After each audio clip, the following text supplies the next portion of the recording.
தந்தி டிவியை உங்கள் cable TV ஆபரேட்டரிடம் இலவசமாக கேட்டு பெறுங்கள். சென்னை நந்தம்பாக்கம் வர்த்தக மையத்தில் தகவல் தொழில்நுட்ப உச்சி மாநாட்டை தொடங்கி வைத்து முதலமைச்சர் ஸ்டாலின் உரையாற்றி வருகிறார். அந்த காட்சியை பார்க்கலாம். இதுக்கு காரணம் என்ன?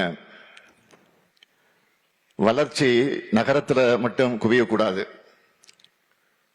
உண்மையான வளர்ச்சின்னா அது சமச்சீரானதா, பரந்துபட்டதா இருக்கணும். இதனாலதான் சென்னை மட்டும் இல்லாம மற்ற நகரங்களை சுத்தி இருக்க இளைஞர்களுக்கும் அவங்க பகுதியிலேயே வேலை வாய்ப்புகளை மாபெரும் உந்து சக்தியை நாம உருவாக்கி கொடுத்துட்டு வரோம். இந்த வரிசையில ஏஐக்காக கோவையில பப்ளிக் பிரைவேட் பார்ட்னர்ஷிப், அந்த முறையில 2 மில்லியன் சதுரடியில தகவல் தொழில்நுட்ப வெளியே நிறுவ போறோம். அது மட்டுமல்ல, தமிழ்நாடு முழுவதும் இருக்கக்கூடிய 900க்கும் மேற்பட்ட புத்தொழில் நிறுவனங்கள் பயனடையக்கூடிய வகையில நம்ம அரசு செயல்பட்டு வருது.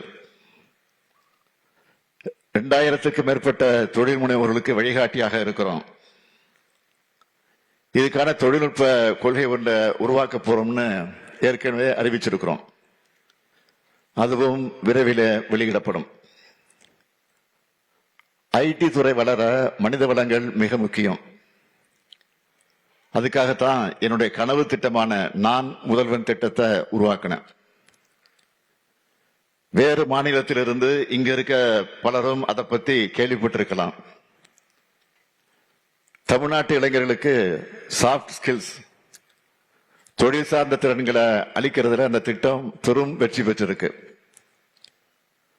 மற்ற மாநில இளைஞர்களோட ஒப்பிடும்போது நான் முதல்வனால நம்ம பசங்களுக்கு ஒரு பெரிய லெவரேஜ் கிடைச்சிருக்கு. அதே போல ஐசிடி பயிற்சி நிறுவனம் மூலம் கடந்த ஓராண்டுல 10,435 ஆசிரியர்கள் மற்றும் 34,267 மாணவர்கள் தொழில் சார்ந்த நிறுவனங்களுக்கான பயிற்சி பெற்றிருக்காங்க. ஐடியிலேயே எந்தெந்த துறைகள்ல டெவலப் ஆகிற ஸ்கோப் அதிகமா இருக்குன்னு கவனிச்சு அந்த துறைகள்ல நம்ம ஆசிரியர்கள் மற்றும் மாணவர்களோட திறன்களை மேம்படுத்த பல்வேறு தொழில் பிரிவுகளோடு 78 கோடி ரூபாயில 13 MOU சைன் பண்ணப்பட்டிருக்கு. இது ஒரு பக்கம்னா, தமிழ் மென்பொருள்கள் உருவாக்கவும் மிகுந்த முக்கியத்துவம் கொடுத்துட்டு வரோம். தமிழ் கணிப்பொறிக்கான டிஜிட்டல் வடிவங்களை தரப்படுத்தப்படுகிற யூனிகோட் கன்சார்டியத்தில் நிறுவன உறுப்பினர் நிலையில தமிழ்நாடு அரசு என்பது பிரதிநிதியா இன்றைக்கு தமிழ் இணைய கல்விக் கழகம் விளங்குது. இன்டர்நெட்ல தமிழ் மொழி குறித்த பொருண்மைகளை மேம்படுத்த உதவணும்னு பிழை திருத்தி, கிராம அனலைசர், உரை திருத்தி போன்ற நிறைய மென்பொருள்களை தமிழ் இணைய கல்விக் கழகம் உருவாக்கி இருக்கு.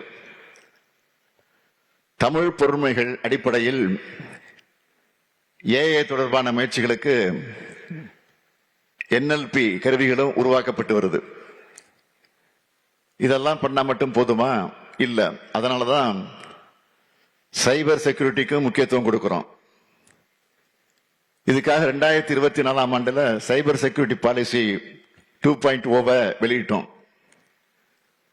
MSME-க்கான சைபர் செக்யூரிட்டி தொழில்நுட்ப உதவி பிரிவையும் ஏற்படுத்துவோம். அனைத்து மாவட்டங்களையும் மின் ஆளுமையை மேம்படுத்தவும், பொதுமக்களுக்கு சேவைகளை வழங்கவும் தகவல் தொழில்நுட்பம் திறம்பட பயன்படுத்தப்படுது. அரசோட அனைத்து சேவைகளும் ஆன்லைன்ல வழங்கப்படணும். மக்களின் நேரமும் அலைச்சலும் மிச்சமாகணும். நம்ம அந்த நோக்கத்தோடு தான் நம்ம திராவிட மாடல் அரசு சேவை மையங்களோட அமைப்பு முறையை வலுப்படுத்தி இருக்கு. 2021ஆம் ஆண்டுல 14,927 இருந்த சேவைகள் மையங்கள் 2024 ஆண்டு முடிவில் 33,554 என்ற அளவுக்கு 2 மடங்குக்கு மேல உயர்ந்திருக்கு. இன்னைக்கு நாம கலைஞர் மகளிர் உரிமை திட்டம், புதுமை பெண், தமிழ் புதல்வன் திட்டங்கள், இது போன்ற திட்டங்களை தொடங்கி மாசம் மாசம் கோடிக்கணக்கான மக்களுக்கு நேரடியாக வங்கி கணக்கில் பணத்தை போடுறோம்னா அதுக்கும் இந்த டேட்டாவும் தொழில்நுட்பமும் தான் காரணம். அப்படித்தான் 1,28,00,000 பயனாளிகளுக்கு இதுவரை மொத்தம் 13,522 கோடி ரூபாய் வழங்கப்பட்டிருக்கு. எது இல்லைனாலும் பரவாயில்ல, இன்டர்நெட் எல்லா இடத்திலையும் இருக்கணும் என்கிற நிலையை உருவாக்கிடுச்சு. அதுக்காகத்தான் சென்னையில் இருக்க கடற்கரைகள், பேருந்து முனையங்கள், பூங்காக்கள் போன்ற பொது இடங்கள்ல பொதுமக்கள் இணைய வசதியை எளிதாக பயன்படுத்த 1,204 இலவச வைஃபை பாயிண்ட்ஸ் நிறுவி இருக்கிறோம். தமிழ்நாட்டில் இருக்க அனைத்து தகவல் தொழில்நுட்ப நிறுவனங்களுக்கும் ஒத்துழைப்பு மற்றும் உதவிகளை வழங்க சிறப்பு உதவி மையம் ஒன்ற எல்காட் நிறுவ இருக்கு. இப்ப நான் பட்டியலிட்ட இந்த எல்லா பணிகளையும் ஆர்வத்தோட, ஒரு பெரும் கனவோட முறைப்படுத்தி செயல்படுத்திட்டு வரார் நம்முடைய தகவல் தொழில்நுட்பத்துறை அமைச்சர் PTR தியாகராஜன் அவர்கள். இந்த பணிகள் எல்லாம் தொய்வில்லாமல் தொடரணும்னு தான் இந்த மாநாட்டை உரிய காலத்தில் அவர் ஏற்பாடு செஞ்சிருக்கிறார். இது டிஜிட்டல் யுகம். இனி மக்களோட எல்லா பயன்பாடுமே டிஜிட்டல் வழியாகத்தான் இருக்கும். இந்த பயன்பாடு சிம்பிளா எல்லாரும் பயன்படுத்தக்கூடியதா இருக்கணும். அதே நேரத்தில் முறைகேடுகள் செய்ய நினைக்கிறவங்களை தடுக்கிற அளவுக்கு பாதுகாப்பு அம்சங்களும் இருக்கணும். டிஜிட்டல் தொழில்நுட்பம் பரவுற அதே வேகத்தில் டிஜிட்டல் குற்றங்களும் பரவி வருது. அவை தடுக்கப்படும். அதற்கேற்ப தொழில்நுட்பங்கள் வடிவமைக்கப்படணும், வலுப்படுத்தப்படணும். ஐடி மற்றும் புதுமைக்கான அடுத்த யுகத்தை நோக்கி வளமான வாய்ப்புகளை கண்டறியவும்,